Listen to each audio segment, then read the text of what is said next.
Good morning, everyone. Welcome to Backyard Musings, broadcasting live from Apple Valley. I'm Steve. And I'm Scott. Thank and you that's for joining. Cameron. Get out of here. Get out of here. Okay, so Saturday we talked about tribalism did. how it was whites against everyone else, minorities, Yeah, right? I don't so you can get understand an all edge, right? White privilege, white supremacy, and Yeah. we. I don't live in that world. I don't live in that world either. We don't No. live in that world. No, we're Christians. We love. Yeah, exactly. So I mean, there's if I'm going to be upset with somebody, it's not going to be because of the color of your skin. Right, It's going it's to be not. the way you act or your Content character. of character. Exactly. Yeah. So, and we don't just say that. We don't preach it. We do it. Scott and I do it. Yeah, absolutely. We go to church together. So, what would Civil War look like today? And I ask this because a movie is coming out on April 7th. It's already premiered. It's called Civil War. There's a trailer out on this. Yeah, movie, trailer. and it's, Kirsten Dunst and plays it's- in it. Yeah, and it's pretty ugly. It is. I would hope that this never happens. It's the premise of not some the way they set the embedded stage. reporters are going with the different units that are fighting, and I guess there's a push for Washington D.C. To destroy it or take it or whatever. This is how I envision some countries right now that with their warlords and their like the Houthis, yeah, the or Houthis. Somalia and stuff. They're just everybody's fighting everybody, and it just everybody wants the power of the corner, and that just crazy stuff. I just want to say this is my opinion. This is our opinion. We're not advocating revolution. We're not advocating insurrection.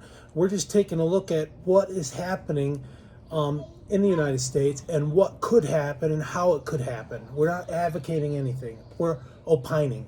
Okay, NSA, if you're listening, this is just opinion. Okay, Yeah, we're talking because the movie's coming out. And we do realize, and we're grown up enough to know that there are some crazy people out there, and we've had issues with militias and nut jobs that are just out there, think that they're going to try and save the world or save their corner or whatever they're trying to save, and that's wrong. We're not. Vigilantism is not the way to go. So right. So I don't think that the modern Civil War is going to be that much different from our first Civil War, except it's just going to be way bloodier and faster due to technology. The weapon systems are better. You can kill from miles away. Yeah, drones. you just we're seeing drones in Ukraine. Like what do they call it? Video games.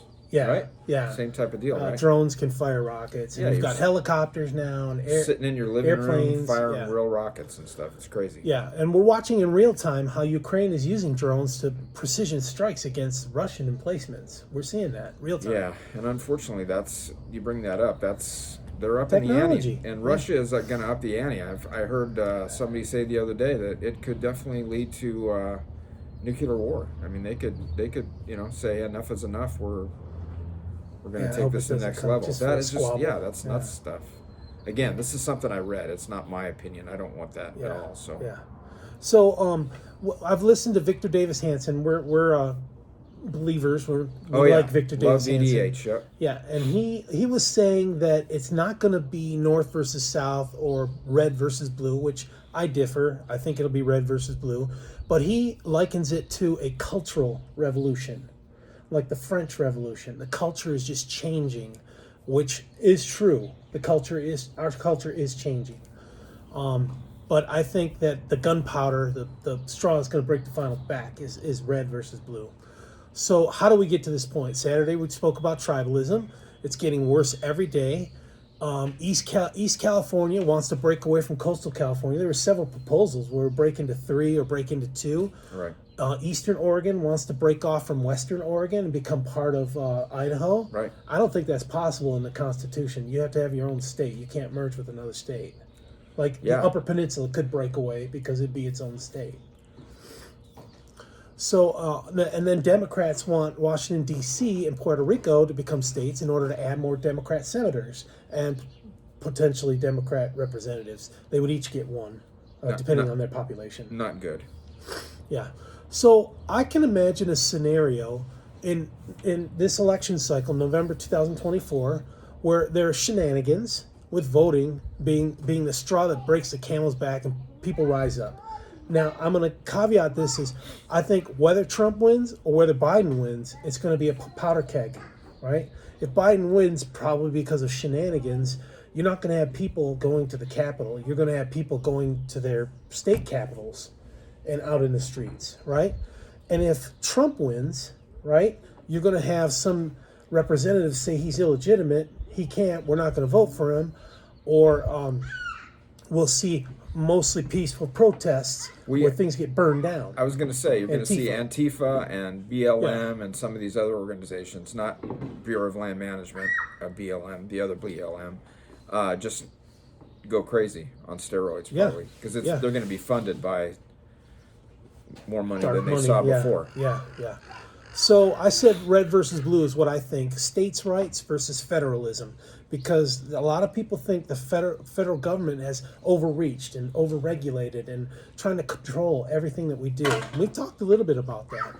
So right now, border states see illegal immigration as an invasion, right? Well, even some non-border states, right? And it just doesn't end at the border state because they get transported, like New York City, Chicago. Chicago's not upset, or they're upset. They are, because illegal immigrants are taking resources, right? And when you New York is getting New York blasted City, too. So LA. So and when these immigrants get in here, these state governments give them each $1,000 or a loaded debit card, and they put them in shelters, put them in shelters, and pay for the health care. Right? It's sucking resources from us. It's increasing the debt. So that's what's going to upset a lot of people. The Biden-Harris idiocracy will not stop illegal aliens. So if he gets elected, we're going to see 10 million more, or maybe more than that in the next 4 years. In fact, right now they're flying immigrants from their native country to the U.S. as an illusion to solving illegal border crossings. Now they're just saying, we'll pick you up at the airport. Just come on. If you feel afraid, come on. Yeah, and now we have the Mexican president. Wanting $20 million. Wanting $20 billion to talk about it and stop the border rush. Give me a break. Obviously he's admitting that there's a problem. So, and he's blackmailing, using leverage to get some. Squirrel's got to get a nut, big right? Time, and he's dealing with quid pro quo Joe. So, who knows if that's going to happen? I guess Congress has got to fund that, but still, that is just blatant hypocrisy, in my opinion. Even more reason for us to just shut down the border. Put all our resources there and shut it down. It should have been shut down from the beginning. I was talking with my buddy back in Texas, and she said Greg Abbott 3 years ago should have shut down the border in Texas. Red states are busing illegals that the idiocracy dumps into their towns, busing them to sanctuary cities. And now sanctuaries... Which is not the answer. It's not the answer, right? It's one answer. Well, they're doing it, but the answer is to turn them around and send them back to where they came from. Well, that's the best case. That's where they need to go. But the Democrats want votes. They want to turn them into citizens and get their votes. I get that. But it's probably going to backfire on them. Now, sanctuary cities are complaining about the financial burden of illegal immigrations, right? And I would predict, and this is just me, I would predict that Texas will be the first to secede because of how far the idiocracy has reached into states' rights and abrogated their federal responsibility for protecting the border. And it's not going to be like this. I think we'll see November election, and if it goes with Biden, then there's shenanigans, then there's going to probably be 2 or 3 months where there's back and forth talks. Maybe some states won't send their electoral delegates to Washington, D.C., maybe. And then I can see Texas as the first one. And then the National Guard would be instrumental for states wanting to break away, because that's their militia, right? And they're already weaponized. They've got weapons and vehicles, and the Air National Guard, The reserves, I don't know if the reserves are federal. I don't know if they'd break away and respect that would be the going states. against the Constitution, right? Yeah, You're not allowed to use the military to... It would be, yeah. Red states would, if Texas went, red states would soon follow. However, I don't think it would be a confederation of states like we saw in the first Civil War, simply because of this tribalism. I think you'd have parts of states breaking away and forming coalitions or alliances, like we talked about. Eastern Oregon and Eastern California. Inland California. Yeah, might partner up with California, but then you've got Arizona and New Mexico to deal with, so your lines of communication are not open. Well, Arizona is a pro Second Amendment state right now. Yeah, anyway. So I would think that they would lean that way too, and Well, they're they'd getting have to- slammed at the border as well. Well, so they'd have to deal with Phoenix. Phoenix is Democrat. Yeah. You know, that's pretty much what they'd have to deal the with. Phoenix metro area, actually. Yeah. And then I can see Oklahoma is very close with Texas. So I can see Oklahoma going with Texas. You'd see if this happened, like, for example, you'd see migration. Like, people in Austin would run for the hills because they're Democrats. Or they'd run for Houston. Houston is all Democrat stronghold. It's down Houston at the and bottom. Austin. Yeah. Yeah. Let me see. Eastern Oregon and Eastern California, I already said that. Arizona and Texas forming a coalition of sorts. I could see Florida and Georgia and Tennessee. Tennessee is very red. Yeah. Alabama and Arkansas, and probably Mississippi too. Louisiana. Just forming an alliance or a coalition right there on south. Louisiana as well. They're Yeah, they're a red state. Louisiana too. I could see Missouri, Kansas, Nebraska, South and North Dakota forming an alliance. Not right away. It would take some time to do that. I mean, Kansas has a Democrat governor, but there's a lot of red in that state. Yeah. So the Democrat governor would say no. There'd have to be a coup there if that happened. Colorado citizens, I can see them revolting against Denver.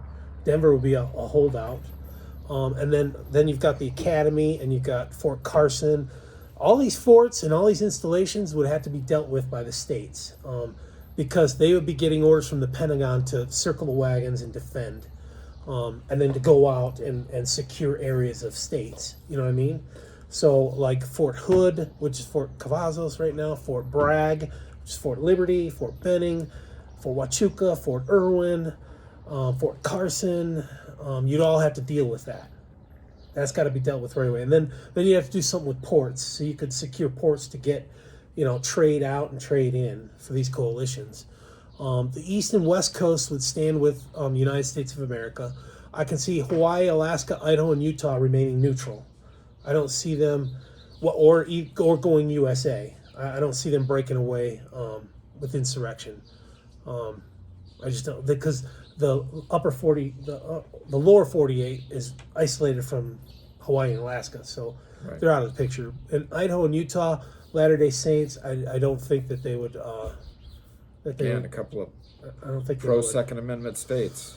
Yeah, I know. And I think people will go to Idaho and Utah in droves to get away from the They already combat and are. conflict. Yeah, they already are. moving I there. think it would start with cyber attacks to destroy and degrade communications, including global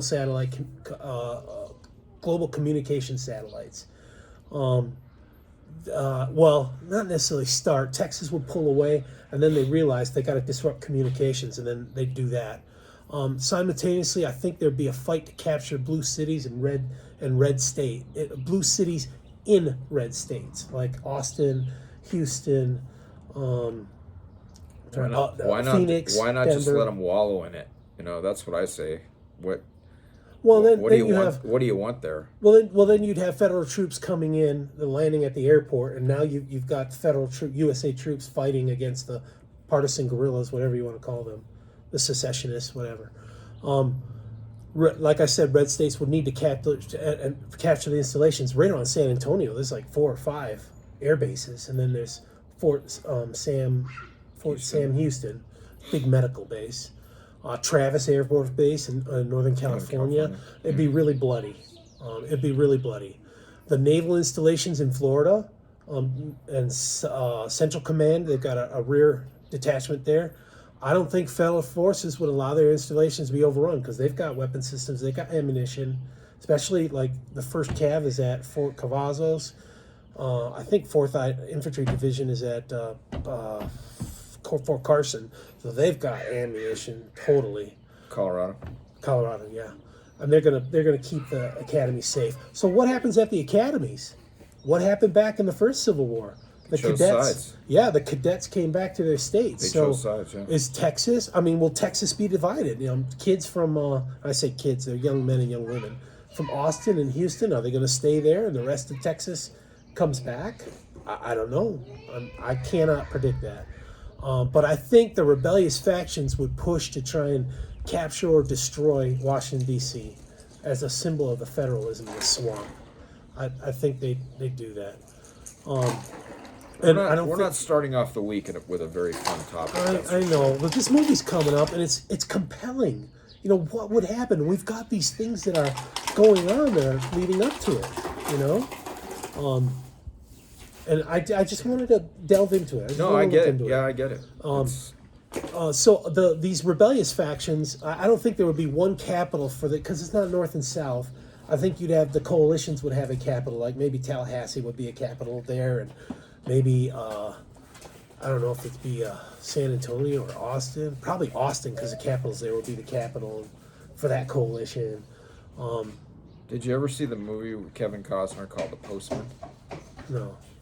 The Postman Delivers? No, well, it's a weird movie, but it's kind of set up like embedded this, Russian? where there was no United States, there was no government, there were little groups all over the place that were fighting against the government, and Kevin Costner becomes a pretend postman and starts this crusade. It's a wild movie. It's an old movie, but it's a wild movie. Be a way to get to different houses, you know, just be the postman. Yeah. Well, that's anyway. Maybe you'd have a confederation form in a year or two, depending on how the fighting goes, and they realize that they've got to come together for mutual protection. But this would be so swift and brutal, and I hope this never happens to the United States again. I hope not. But I think many people want this to happen. Look what happened yesterday. Yesterday, Biden wanted a national day of transgenderism on Easter. Visibility. That was the only reason for that, is to be divisive. Why couldn't he? To divide the Christians from everyone else. Why couldn't he wait till today, April 1st, April Fool's Day? He's getting. Why couldn't he wait till today to do that? So April Fools, yeah. Pick one of the other 300 days that don't have vacations. Yeah, you know? Or how about that? That was just meant to divide us. Trailer load of Bibles that was set on fire instead of in front of a church. What is up with that? That do you got to do that? That is crazy. I think many people want this to happen. They want to destroy America and build a socialist/communist utopia. What if somebody had done that trailer fire with a boatload full of Qurans? Oh my gosh. That would have set this country ablaze. So no pun intended. And other countries. Yeah, they would have just come unglued. But you know, that's the Christian way, right? Kind of turn the other cheek. Yeah. So this movie is coming out April 7th. I think it's going to be compelling. And also, I wanted to say, I forgot to say it earlier. Victor Davis Hanson opined that this election, 2024, is going to be the nastiest, the most expensive, the dirtiest, and the scariest election ever.